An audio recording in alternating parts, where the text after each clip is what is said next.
সবাই? তো অনেকদিন পর তোমাদের সাথে কথা বলতে চলে আসলাম। দেখো আমরা কোথায় যাচ্ছি, আমাদের নতুন গাড়ি সার্ভিসিং করাতে।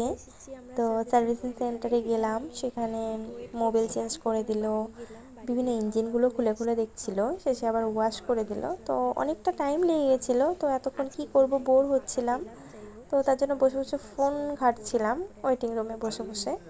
তো আমার ভিডিও করছিল টুকটাক। এইভাবেই অনেক দিন পর আমরা বেরোলাম। অ্যাকচুয়ালি এখন তো টাইম পাওয়া যায় না, কারণ ওরও স্কুল থাকে আমারও স্কুল থাকে।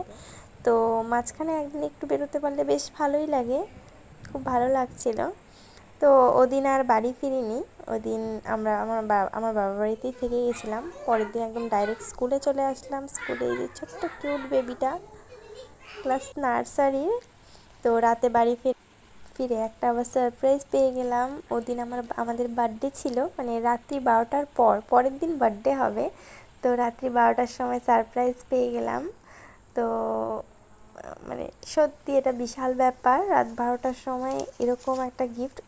আমি ভেবেছিলাম এটা কোনো একটা কিছু বক্স এমনি হবে, একজন ধরিয়ে দিল যে এটা 12টায় ওপেন করবে। আমি ভাবছি আমার হাজব্যান্ড হয়তো নিয়ে আসছে, বাট এটা আনেনি, সারপ্রাইজড হয়ে গেছিলো। তো খোলার পরে তো আরও শকড। দেখো কি সুন্দর ডায়েরি লিখেছে আমাদের জন্য, পুরো একটা ডায়েরি, টোটাল পেজ। 3 মাস ধরে প্রায় লিখেছে, অল্প অল্প করে ছবি নিয়ে নিয়ে। বুঝতে পারিনি এটা হলো আমার হাজব্যান্ডেরই স্টুডেন্ট।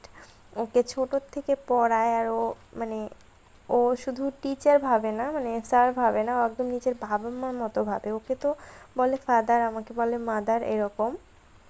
ও সম্ভবত ক্লাস 8-এ পড়ে। তো আমাদেরকে ভীষণ টেকনিক করে অন্য এক জায়গায় বক্স প্যাকিং করে নিয়ে গেছে। ও যে এটা করেছে আমরা ভাবতেও পারছি না, এরকম। তো যাই হোক, এটা ও ছাড়া আর কারো কাজ হবে না। অঙ্কিতা, ওর নাম হলো অঙ্কিতা। তো বেশ ভালো লাগলো। দেখো তোমরা কত কি করেছে এই পাগলি মেয়েটা, আমাদের ছবি নিয়ে নিয়ে কত দিন। ওর সামনে এক্সাম, তারপরেও এগুলো করেছে।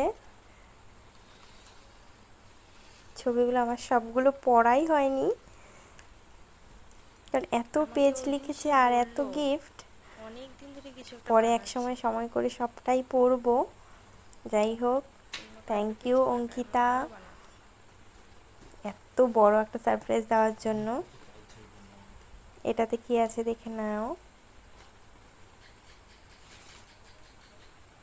এটাতে আছে একটা ইয়াররিংস, খুব সুন্দর ইয়াররিংস। ওয়াও, অসাধারণ, দারুণ।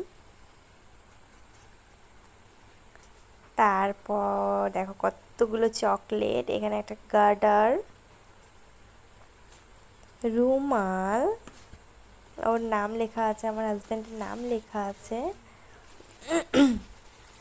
চকলেটস। ওয়াও, কি দারুণ একটা কুর্তি,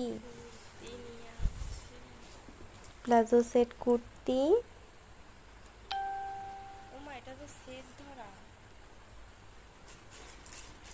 তারপরে ওর জন্য আছে একটা টি শার্ট, খুব সুন্দর টি শার্ট, দারুণ।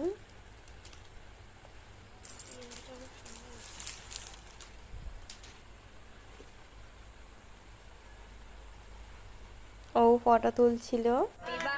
তারপরে দেখো আমরা পরের দিন ডাইরেক্ট একদম কেক কাটিংয়ে চলে এসেছি।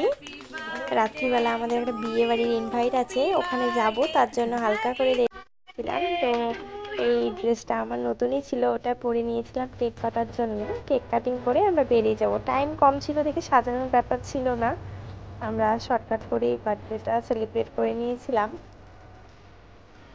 সবাই মিলে, বাড়ির ফ্যামিলি মিলে।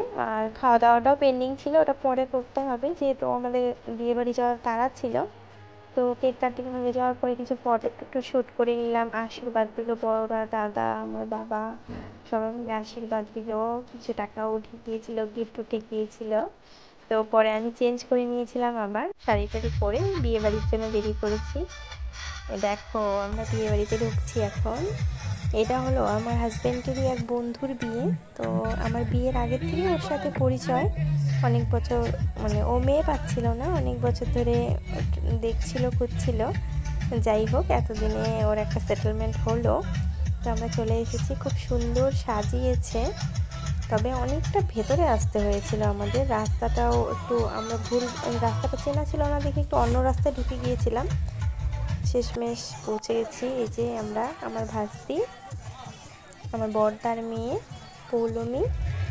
তো আমরা এখানে আসলাম, কিছু ফটোশ্যুট করলাম। আমরা ব্রাইডের সাথেও ফটোশ্যুট করেছি, ওগুলো আছে আলাদা, পরে এক সময় শেয়ার করব। দেখো, ভালো লাগছিল, মানে ফ্রেন্ডের বিয়েতে আসলে সত্যি একটু অন্যরকম অনুভূতি। তবে একটা জিনিস খারাপ লাগছিল কি, আমার হাজব্যান্ডের পায়ে ব্যথা ছিল, ওর একটু প্রবলেম হয়ে গেছিলো, বাইক বের করতে গিয়ে ওর পায়ে লেগে গেছিলো, ওর একটু হাঁটতে প্রবলেম হচ্ছিল। ওইভাবেই আমরা এসেছিলাম, কারণ আসতেই হতো। এই যে দেখে নাও আমাদেরকে, খুব মিষ্টি মেয়েটা। তারপরে খাওয়া দাওয়া,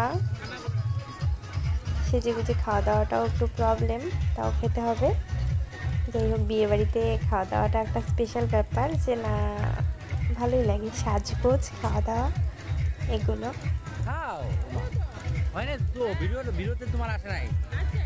তো পরে আমরা একটু খাওয়া দাওয়া করে একদম বাড়ি চলে আসলাম। তো টাটা বাই।